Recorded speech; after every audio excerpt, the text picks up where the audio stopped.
মাংগজিত আমাৰ ইয়াত 20 বছৰ পিছত ৰিটাৰ্ণ হৈছে। কেনেকুৱা পাইছা মাংগজিত? তাৰ আচলতে জিমটো মই পাহৰিব পৰাই নাই।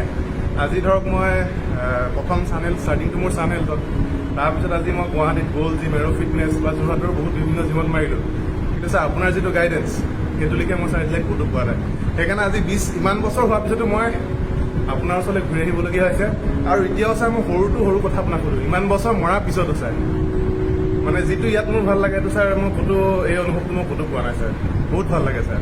এইটো গুড। আৰু আপোনাকো ছাৰ বহুত শ্ৰদ্ধা কৰোঁ ছাৰ। আৰু মই মোৰ ষ্টুডেণ্টখিনিক বহুতেই ভাল পাওঁ আৰু তোমাকতো মই বহুতেই ভাল পাওঁ। আৰু কাৰণ মই তোমাক প্ৰাউড ফিল কৰোঁ, কাৰণ যিটো সময় তুমি সোমাইছিলা তেতিয়াতো তুমি কলেজ নে স্কুলত পঢ়ি আছিলা? মই ছাৰ ক্লাছ 9ত আহিছিলোঁ। ক্লাছ 9ত, য়েছ। তুমি স্কুলত পঢ়ি আছিলা, তেতিয়াতো মই বহুত কাঢ়া আছিলোঁ, ডিচিপ্লিনটো বহুত কাঢ়া।